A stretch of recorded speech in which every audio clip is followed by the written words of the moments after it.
Hi, and welcome to Beliefs in the Borderland. I'm Bob Warwick. We are going to be exploring a number of the religions that exist and are active in the El Paso area. I was fascinated with all the religions that have been able to establish themselves here and which benefit our community in any number of ways. Of course, any program that discusses religion will have to at least contain a brief explanation of that religion's basic tenets. But what we will really be concentrating on are the cultural aspects of these religions, how they have integrated themselves into our community, and how we can learn about these different religions while maintaining our own individual beliefs.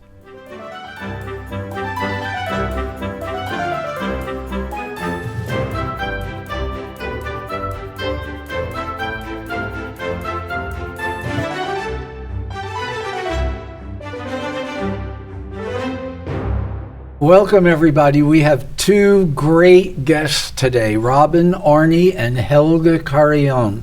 Let's start with you. And by the way, we're going to talk about Buddhism today. So, Robin, let's start with you. Just tell us a little bit about yourself, what you do right now. Well, I teach Buddhism part-time at UTEP for the Religious Studies Department, and I'm also a librarian. Okay. And Helga, what about you? I work for El Paso Community College. I am a nutrition professor and coordinator for the health programs. All right, so I'm going to go back to Robin in a minute, but it's obvious why I have her here as a guest. What am I doing? Yeah, what are you doing here? Yes. You, quote, converted to Buddhism, is that right? I don't know that I would say it that way, but yes, I was brought up Catholic. Right. And so discovered Buddhism through meditation here at UTEP, as a matter of fact. And so yes, I've been practicing Buddhism for 30 years or so. So explain then, when you just said to me, because we've met before and we've talked about this a little bit, explain to everybody what you meant by you wouldn't quite say it like that, because in quote, a mainstream religion, there's a conversion process. But when I said, you converted to Buddhism, you said, well, I wouldn't say it like that. Well, it's not, although there is a formal process for identifying with Buddhism, becoming a Buddhist practitioner. For most of us, it's just kind of a flow. Started taking meditation classes at UTEP, Buddhist meditation classes, and felt a connection and just continued studying. So at some point, obviously it's like, this is what I want to do. Bingo, you're a Buddhist. Yeah. Okay. Right. And did you meet Robin at UTEP? Yes, okay. Yes. She was there when I got there. Oh, yeah. So how did you come to Buddhism? Actually, also at UTEP. Okay. There was a monk, our spiritual director actually, Lobsang Samten, was doing a Sand Mandala at UTEP. And let me just say that again, a Sand Mandala. Mandala. Okay. Yeah. And I know I'm interrupting. I don't mean to. Okay. Is that the one that we're going to try and get a video of? Yes. Okay. All right, that's just what I want to know. That's the activity that was going on. And Lobsang was just so patient and loving and compassionate with everybody he was talking to while he was doing this. And I thought, I want to be like that. So that's when I started following Buddhism.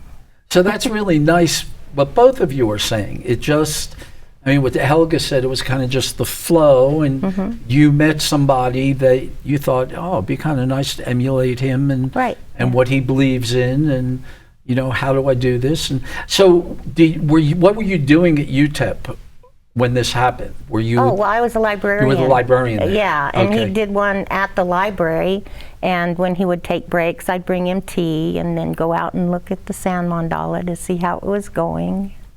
Yeah. How do they do that? Because I know I've seen a couple of them, but they're different colors, and how do you have any idea how it's done? We've observed it, the making of them, They right? have like little funnel things that the sand comes through, and so they dip it into different colors of sand, and then it comes out. And they direct where the sand is going. Does that have any meaning, the different colors? Yes. Oh, yes. Okay. Can you give us a little more about that? Sure. And the designs. Yes. Yeah. You want to talk I about like that? Yeah, You wanna of course, talk about the Robert. meaning? Now tell us. Yeah, she's talking about it. Well, you can get enlightened by seeing certain symbols. Okay. So that's kind of what it's used for. So not as a teaching tool, and as a tool that you can see something happening there. I don't know that I'd want to be the person who knocked into the table Yes. with the sand mandala. Actually, that's happened. Yes. Yeah, oh, I bet. And our teacher, I mean, he's so patient. He's like, no problem. And he just, He goes does and it. fixes it. Wow. And it's anybody else would be, could you? Leave. Please, get away. And you could not be a Buddhist. You have to leave. It. So when we talked before, it doesn't really matter which one of you answers this, but we had talked about something called the Four Noble Truths. Would you tell me and then the people watching what those are? Want me to go for it? Yeah, go for it. Okay. Okay, so this is the foundation of the teachings of the Buddha. First thing that he taught were the Four Noble Truths. And the first one of the Four Noble Truths is the truth of suffering. And so, the Buddha had had a very, I don't know if everyone knows the Buddha's life story, but he was a prince, and he had been protected within the walls of the kingdom, and so he had this yearning. He wanted to go beyond the walls. He saw a person that was old. He saw someone that was sick. Don't look at me when you say that. Someone who was sick. He saw a corpse. And then the fourth one was he saw a monk, right? Was that the fourth person? Anyway, basically he questioned, what is this? He had not experienced that. And so part of his awakening, he realized that there is suffering. And it's just know it. I mean, recognize it. We all suffer. The second one, then the second truth is there's a cause to the suffering. It's not random. There are causes, and part of those causes are related to what we call, I don't know if we want to go there, karma, what we've created, our actions, and our speech and our thoughts. That's part of it. So would hypothetically a murderer suffer more than a person who robbed a bank? Or there's not that kind of distinction? Yeah, it's more like you experience the results of your actions, but a lot of it has to do with intention. There are a lot of factors. It's not that simple. Okay. But know that, and it's not any different than the law of cause and effect, Right. For every action, there's a reaction. And so we can, look at it from that side. But in addition to that, there's this basic, in terms of causes, there's this basic, we call them the poisons. And, the main one is ignorance. And that ignorance is not knowing things, it's misknowing how the world and how we exist. And so that's kind of the basic cause of all our suffering, because in the moment that I think things are permanent and I'm attached to them and they break, then I suffer. I have a relationship and I think it's going to last forever, and there's a breakup and I suffer. So there's suffering of change. There's, a variety of different causes of suffering. You want to add to that? Not really. Well, let me, I do have a question about that. Okay. Is there some teaching about how to get through the suffering? Yes. So the third noble truth is there's a cessation of suffering. We can stop the suffering, and it can be stopped. And that's what we talk about, nirvana, liberation. And so then the fourth truth is that there's a path.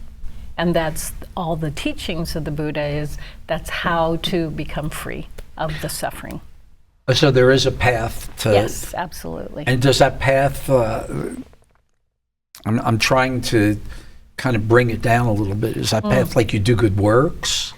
You're nice to people? Oh, yeah. You go out, that's part of the path to stop your own suffering. Right. So you have to acknowledge you suffer, and then you find the path to go down to stop the suffering.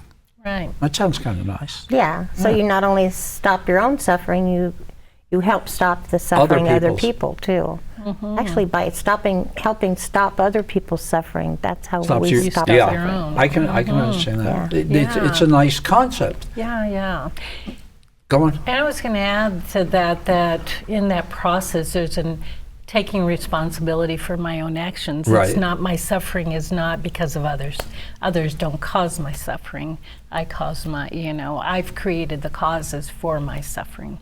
Well, but what happens though if that's nice, you take responsibility for yourself. Yeah. If somebody punches you in the face and you suffer from that, it's not your fault. I mean, unless you did something wrong to them. And if they... Yeah. So how do we get around that? It gets complicated, It does. right? Yeah, and I don't want to tie you in knots. Yeah. But that... Yeah. The deal is that the fact that you're in a position to receive harm, there are causes to that. There are previous causes. And in another life, maybe? Well, Perhaps. Because Buddhists believe in reincarnation, Yes. right? We do. Okay. Yeah. we do. So those seeds, we talk about, we plant seeds with all of our actions, and these seeds, when all of the conditions come together, they ripen, and you experience the result of what you've done in the past. And so, so it's hard to explain to people. I mean, someone who's, suffering greatly, to say, you cause this suffering. You don't say that, right? It's just an understanding that I am creating my world, my experience through my actions, and the basis in Buddhism is non-harm, right? Well, hopefully we'll get to reincarnation too, because I'm fascinated by it, but I do not want to come back as a gnat. You don't get to choose what you come back as, right? So Robin, you're in the religion department at UTEP, teaching Buddhism. And this is all, I've always had this question. I think a lot of people have this question. Is Buddhism a religion, or is Buddhism a philosophy, or is it pretty much a little bit of both? All of it. Okay. Including psychology. Don't leave that out. Well, I did, unfortunately. So bring it back in. Okay. Yes. But I think it is something that can be used as a religion. If you need a religion, it can be a religion. If you need a psychological help, the psychology behind Buddhism can help people relieve depression, stress. Just the meditation alone can help with stress. But I think it's pretty much whatever somebody might need.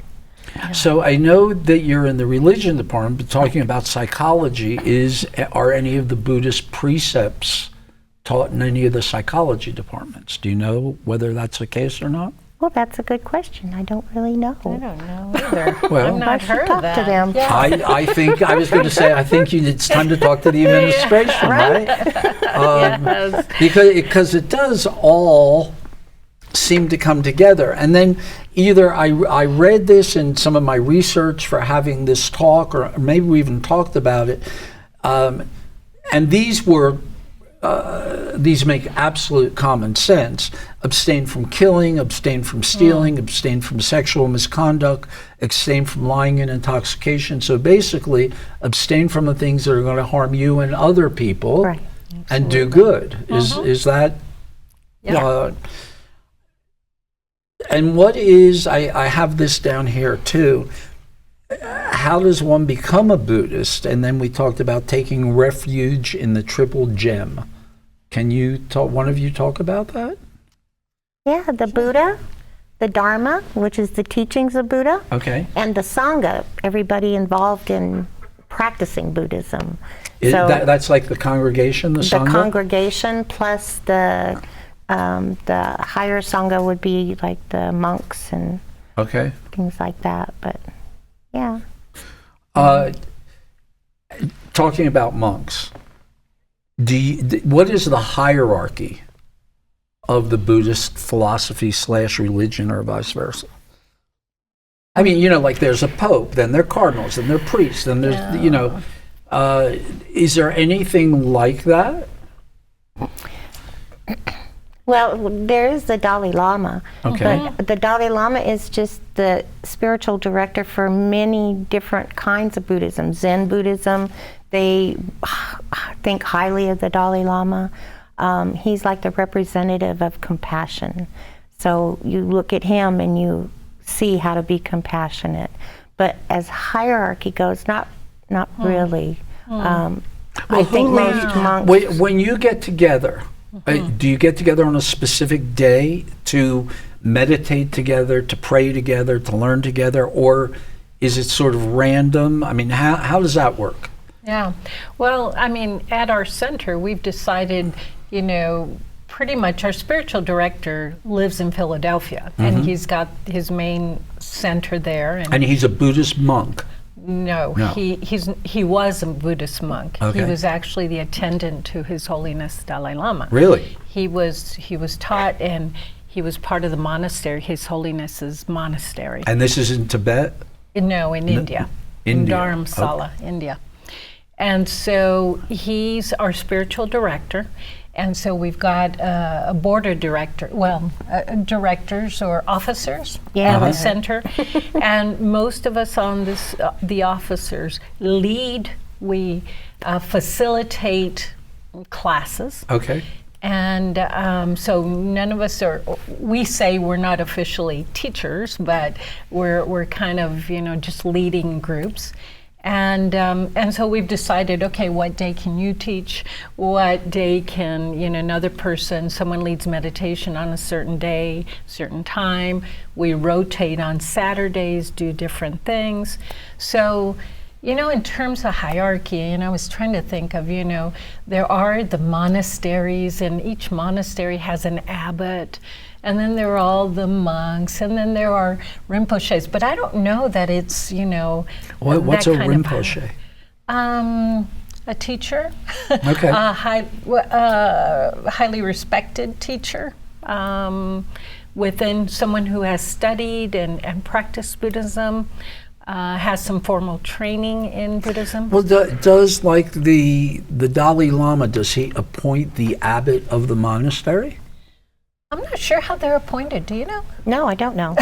Yeah, the monastery. There have been these unbroken lineages, and so it's like someone dies, and this next person takes over. I mean, there's this, from teacher to student, and that kind of lineage, and so I'm not sure how the abbots are appointed. Are Buddhist monks celibate? Yes. In most lineages, though, Yeah, right? but lamas not necessarily. Right. So, Okay, let's get a little bit of an explanation I there. don't know if we can explain that too well, but monks going into the monastery will take certain precepts, and celibacy is one precept that they can take along with others. They can, or Yes. they must? The monks that are staying in the monastery are all celibate. Okay.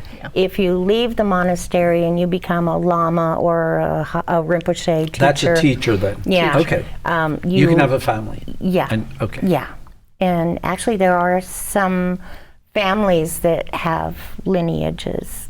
And I think you explained that very well. Good job. I misspoke myself a while ago, and I do want to talk about this. When I said Tibet, you said no, it's in Dharamsala. Dharamsala in Yes. India.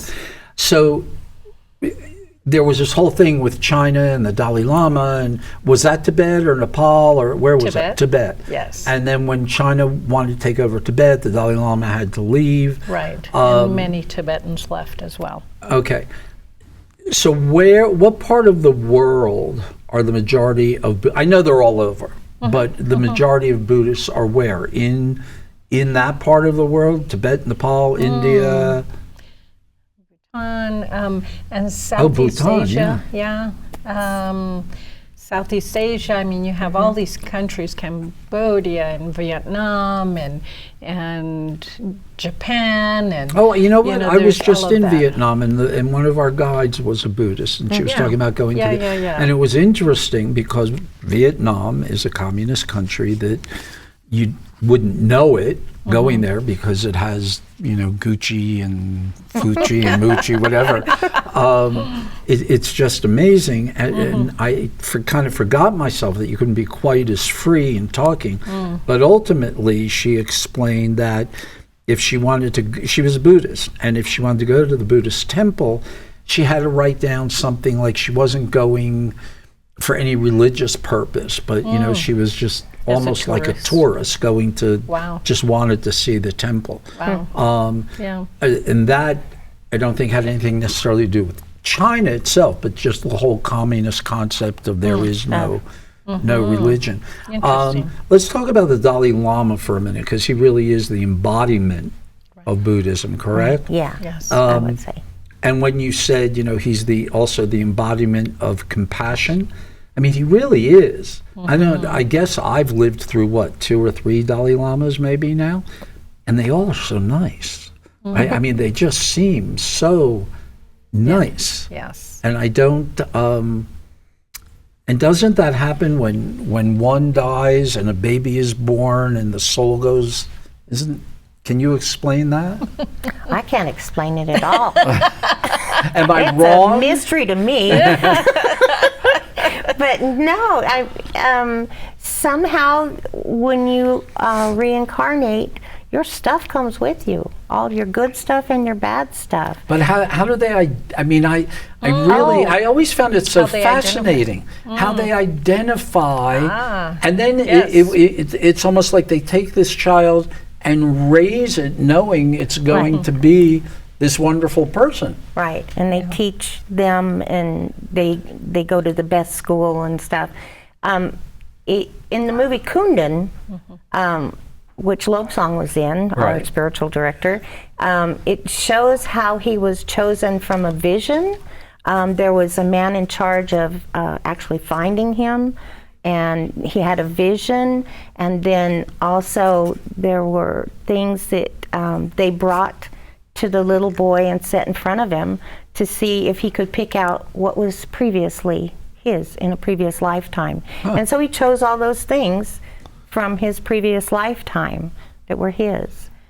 So Kundun is a movie, correct? Yes, it is. So, and would you suggest it to people watching this show that it might explain various parts of Buddhism? Yes, I think so. I show it in my class. Oh, okay. Yeah. Because it's a good movie, and it shows how China took over Tibet, and the Dalai Lama left also. Let's go back to that for a minute, though.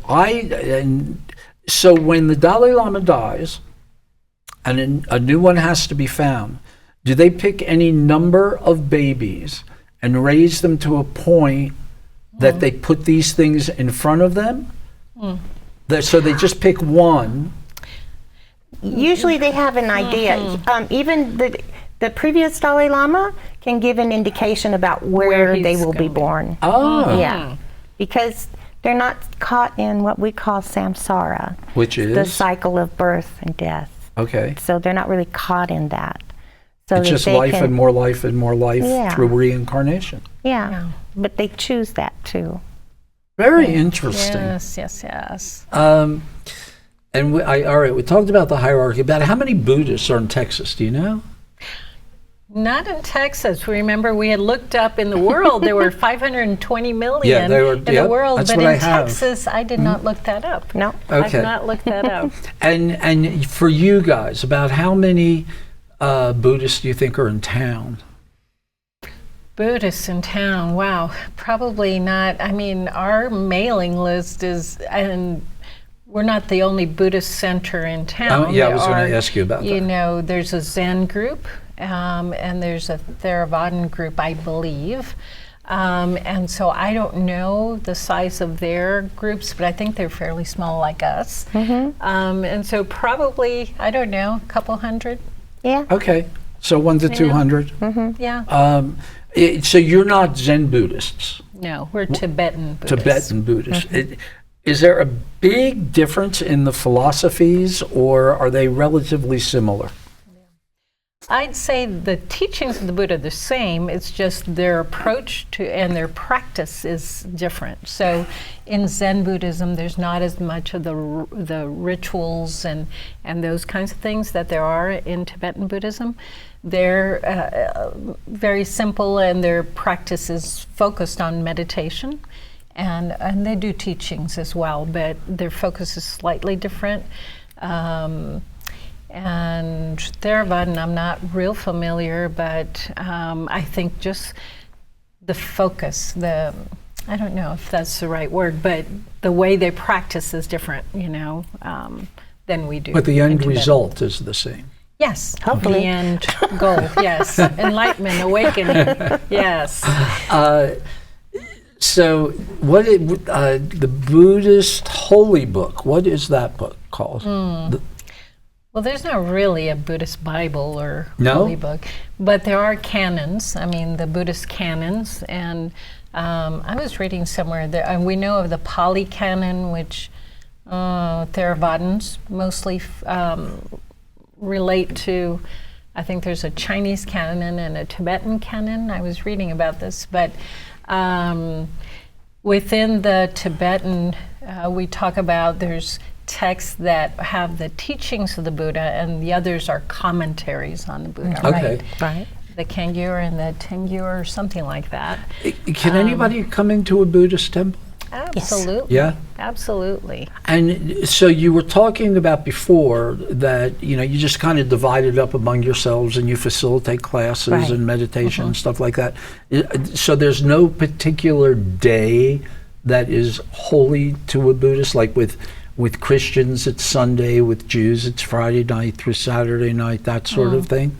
No. No. There are some holy days, one's coming up.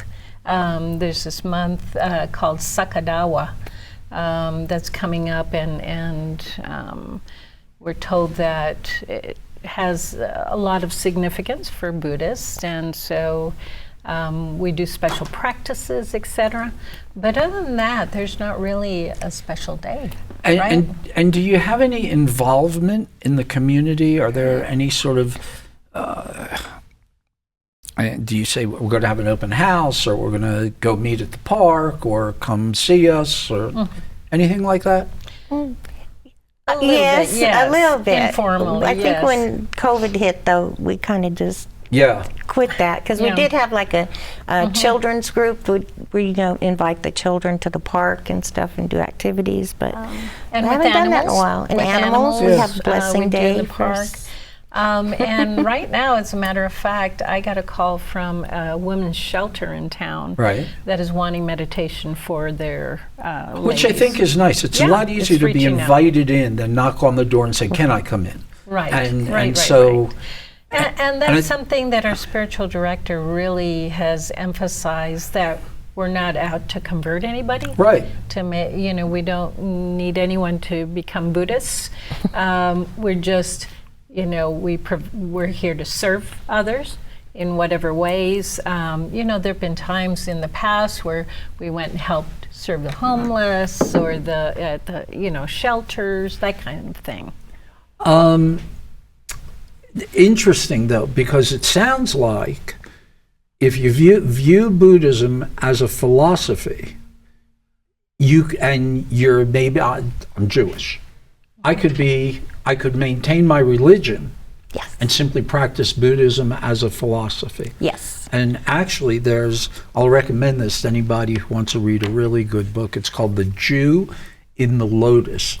And I know you two said you didn't read it, but you should read it, because it's a group of Jews of all different persuasions going to visit the Dalai Lama. It was wonderful. Absolutely fascinating. So if you read that, I'm going to watch Kundun. Okay. I want to thank you, but I mean, this half hour has gone by so quickly. It has. I mean, it really has. I want to thank you so much for coming. It was great meeting both of you these few Likewise. times we've met. I plan on stopping by, because I would just great. where is your center? 2117 East Yandell. Okay, 2117 East Yandell. For anybody who wants to go visit, you heard that you're welcome.